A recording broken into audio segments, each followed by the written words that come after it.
é a sua opinião sobre romance? Oi, eu sou a Cris e esse é o Falando Pensamentos, podcast onde, como o próprio nome já diz, eu falo os meus pensamentos. Sejam bem-vindos.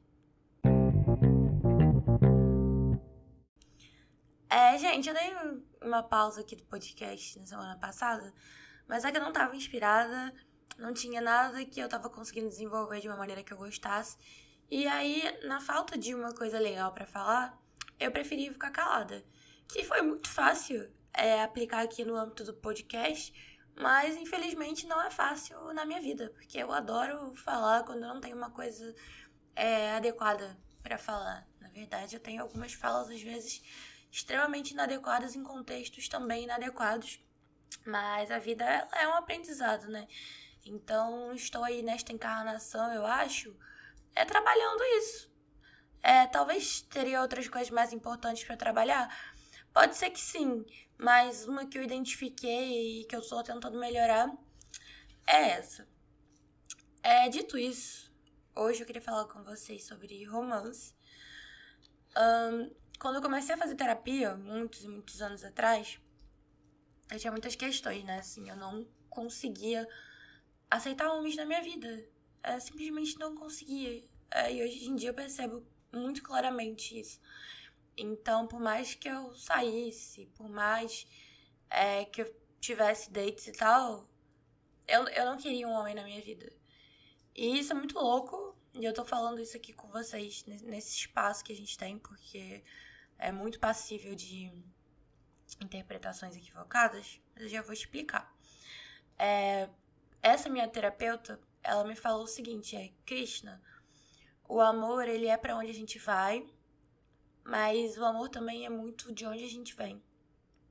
E até então eu não tinha parado pra ver isso, assim. Hoje em dia é tudo muito mais óbvio na minha cabeça, mas nessa época não era. E isso culminou, assim, com uma coisa que foi muito importante pra mim, porque ilustrou muito bem que ela falou isso. Foi uma coisa que aconteceu, sei lá, pouco tempo depois que ela falou isso.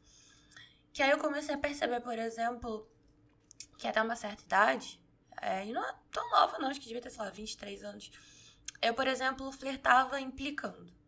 Então, se eu achava um cara legal, ao invés de, sei lá, ser uma legal, bajular ele e tal, eu ficava xingando, implicando, querendo constranger o cara. E era a minha maneira de flertar e eu achava, tipo, legal.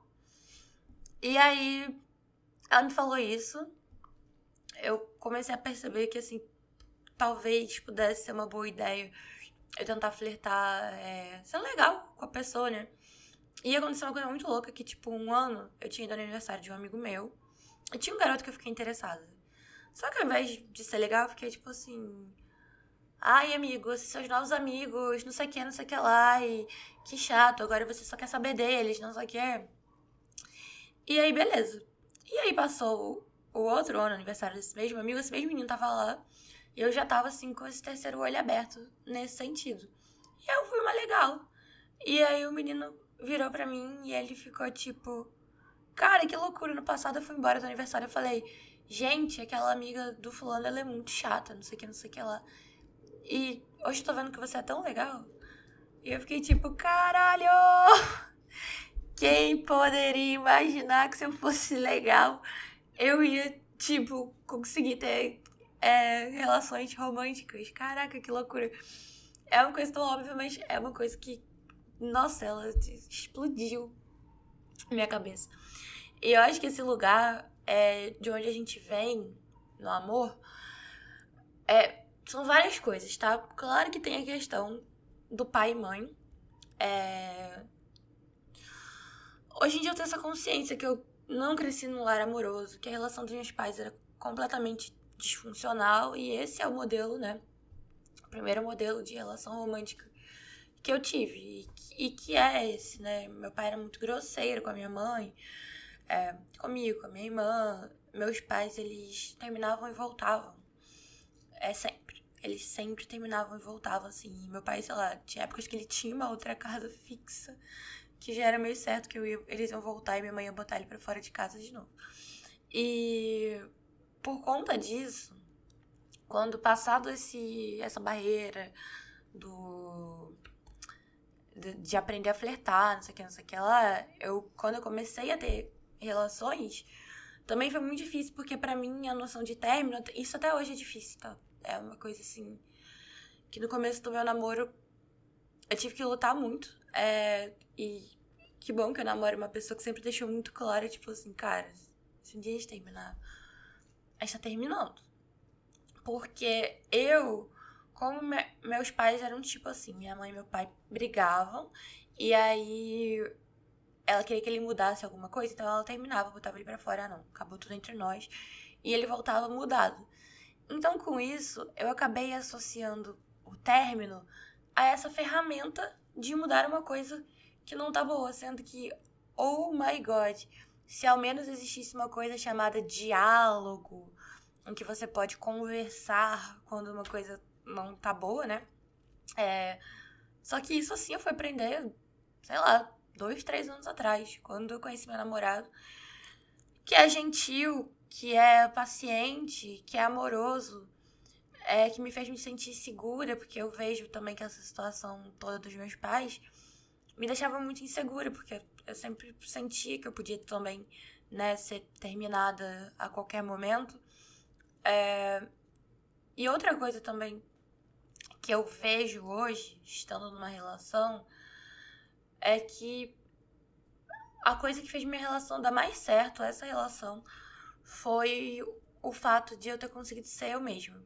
Porque eu não acho que nas outras vezes que eu tentei, e aí vem de um conjunto de fatores, desde, de fato, eu não quero falar, tipo, não estar pronta, não é que não estava pronta pra me relacionar, não acho que existe isso de você estar pronta, é isso, né? Tem um monte de gente que não está pronto e namora mesmo assim. Só que no meu caso é isso. Eu sabia que quando eu namorasse, quando eu me apaixonasse, eu queria ter um relacionamento legal e eu queria algumas bases ali pra mim que eram inegociáveis e que eu acho isso bom. Eu acho que muitas mulheres da minha geração, elas cresceram com essas bases inegociáveis, mas eu acho que a gente tem que dar uma olhada na nossa parte também. Porque às vezes a gente está completamente fechado pro outro. E já é um assunto que eu quero falar há um tempo, mas eu fico tipo, ai meu Deus, será que elas vão achar... agora é só porque você namora, você acha isso. Só que não é uma coisa assim, da minha história de vida, que eu percebo que eu não estava aberta pro outro. Eu tava brincando de me relacionar, assim, e sei lá, se o cara falasse uma frase errada, acabou pra mim. Se o cara usasse tênis de corrida quando não tá correndo, tipo, acabou pra mim. E aí hoje em dia eu vejo que nesse campo do se relacionar, você precisa ser muito mais receptivo com o outro, você precisa entender que você não tá procurando um espelho, né? Que a pessoa não vai ser uma cópia sua. Você precisa abrir mão das caixinhas. Eu vejo, assim, que até meu namorado, eu sempre inventava uma caixinha do cara que eu tava procurando naquela época. Então, esse cara precisa ser assim, assim, assado. E aí, quando eu encontrava algum que caísse naqueles meus requisitos, pronto. Aí eu obcecava e ficava apaixonada platonicamente e tal. E, obviamente, nunca dava certo, porque tava tentando encaixar uma pessoa ali numa coisa que eu queria que ela fosse, e não quem ela realmente era. E com meu namorado não, porque foi uma coisa tão descompromissada, foi uma coisa tão... Era pandemia, ele morava longe. Então eu vejo que antes dele, eu fazia um personagem. E eu acho que isso de fazer um personagem vem da outra parte do o amor de onde a gente vem. Porque eu sempre gostei muito de filmes, séries, não sei o quê, que o plot é enemies to lovers. Enemies to lovers é aquela coisa de que as pessoas começam se odiando e depois elas vêm a se gostar e tal. E aí tem isso, né? Tem a implicância, tem a humilhação. Meu filme favorito, ele é o Orgulho e Preconceito. E eu lia muita fanfic também. E é sempre nesse sentido, né? O amor, ele precisa ser difícil. O amor precisa ter a briguinha. O amor tem a implicância. Então eu vejo que nas minhas relações eu procurava isso. E aí de várias formas. Dessa forma, de flertar implicando, que eu acho muito que foi uma coisa que eu aprendi vendo filmes, lendo livros, assim. E também a coisa do ser... Sei lá, eu sempre senti, tipo, que meu flex, assim, meu ponto fraco, meu ponto forte, né? No flerte era isso, assim, de ser a garota diferente e engraçada. Como eu já falei algumas vezes, eu entendi muito cedo que eu não tava no padrão de beleza e tal. E aí, ali, dentro lá do mundo que eu participava, eu sempre entendi que minha inteligência e meu senso de humor, eles eram meus diferenciais, assim. E, inclusive, por muito tempo, eu puxava a conversa no Tinder, falando em algum momento assim, meu senso de humor é a minha segunda maior qualidade. E a pessoa falava, qual é a primeira? E eu falava, minha bunda. Sei lá, hoje em dia eu acho cringe. Na época eu achava o auge da perspicácia. Peguei muita gente com essa, sim. Mas é isso, assim, né? Que tipo de gente que eu peguei com essa? E vem muito também disso. Da personagem que é super inteligente, que tem a tirada, que tem o isso, aquilo. Então, pra mim, isso sempre foi muito importante no flerte. E eu acho, sinceramente, que eu secretamente desprezava homens, porque eu vim de uma criação extremamente matriarcal, né? Então, era minha mãe, eram minhas tias, eram as mulheres que cuidavam de mim enquanto minha mãe trabalhava, eram minhas vizinhas. Eu não tive essa figura do homem, tipo, nunca fez parte da minha vida. E meu pai, ele era ausente, né? Então a única figura que eu tinha ali masculina, ela era péssima. Então eu cresci valorizando mulheres, valorizando minhas amigas, valorizando minha mãe, valorizando minhas tias. Então ficava muito difícil ter um espaço para um homem entrar. Porque eu tinha pavor de homem, na verdade. Eu tinha pavor de homens. Eu secretamente desprezava eles. Hoje em dia eu acho isso porque eu achava que todos os homens eram como o meu pai. Então, quando eu interessava por um homem, eu flertava brigando, eu implicava, eu dava muito fora, muita coisa assim, porque, sei lá, eu sinto que eu não queria querer aquilo. E aí, passou por muita coisa.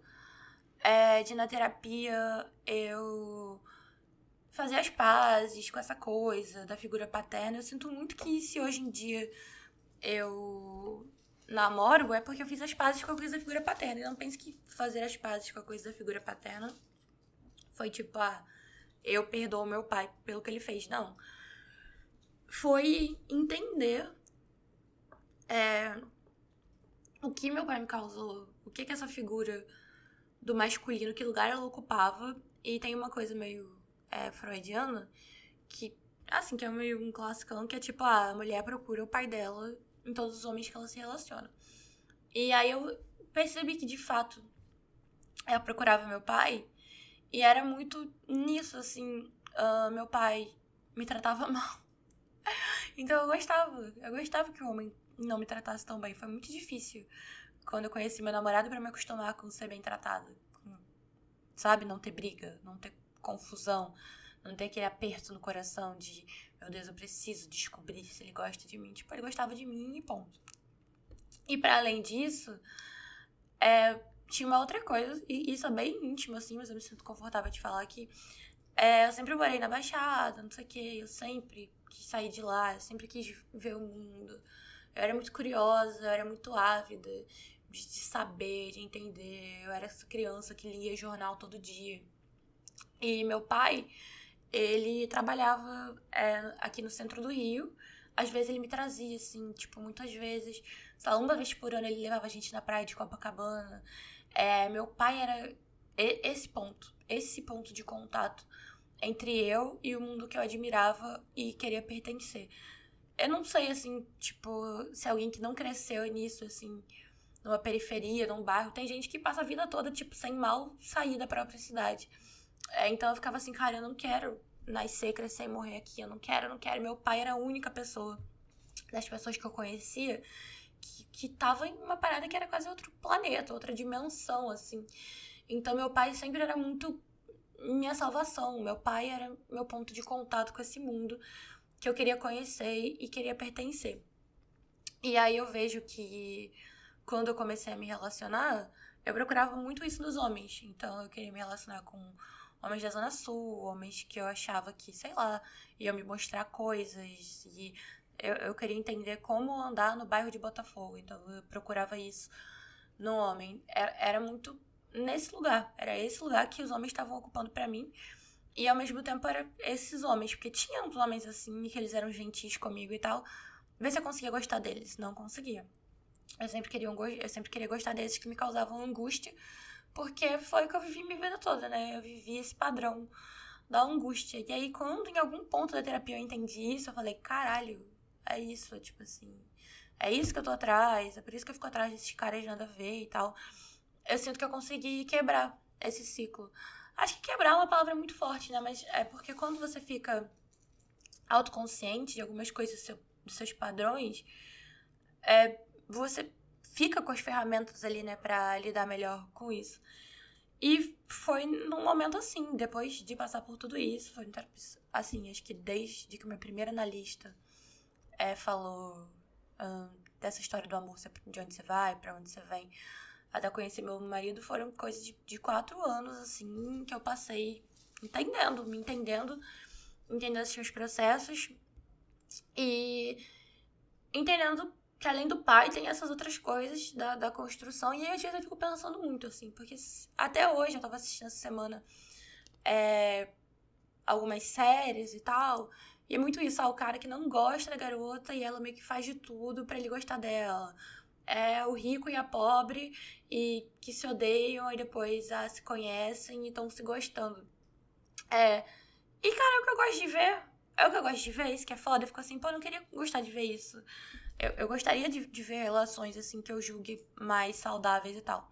Ao mesmo tempo, a ficção tá aí pra isso, eu acho. Hoje em dia, os jovens, por exemplo, estão super caretas, super conservadores, assim, não, porque, tem estupro nesse livro, nesse filme. Tipo, a ficção tá aí pra isso. Pro ser humano botar aí as partes ruins dele, as boas, tudo. Mas eu queria, tipo, não gostar, eu queria ficar, tipo, não, agora eu já sou terapeutizada, então eu queria não precisar me importar com isso, assim, eu queria não gostar, falar assim, não quero ver dois adolescentes que se odeiam. Por que não? Os adolescentes que se gostam e tem uma relação bacana e tal, tipo. E aí, eu caio muito nisso, assim, porque eu sou escritora. Estou trabalhando em alguns romances, inclusive, eu conheço uma pessoa que trabalha no audiovisual e ela estava escrevendo uma obra de audiovisual e aí os fãs estavam querendo muito que um casal homossexual ficasse juntos e era de um que odiava o outro. E eu tava um dia com ela e eu falei, e aí, o fulano, vamos ficar juntos? Ela falou, não, a gente não quer botar isso porque não faz sentido passar essa mensagem, por exemplo, de que todo homofóbico é um gay enrustido ou que as pessoas têm que ficar com alguém que odeia elas. Eu falei, caralho, você está curando um trauma geracional da sociedade brasileira, sabe? E essa fala me abriu muitos olhos, mas só que ao mesmo tempo foi uma maldição.